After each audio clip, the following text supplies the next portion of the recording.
sa anak. Yes, anang kaya. Miss, para po sa mga ginagawa po, mag-patrol po para may makita na kailangan tulungan.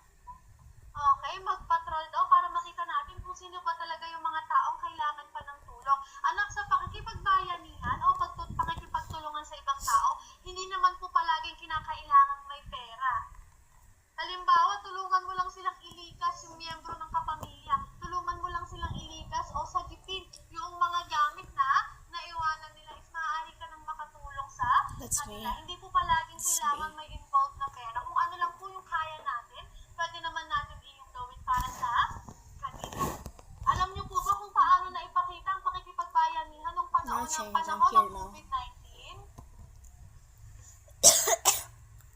Okay, noong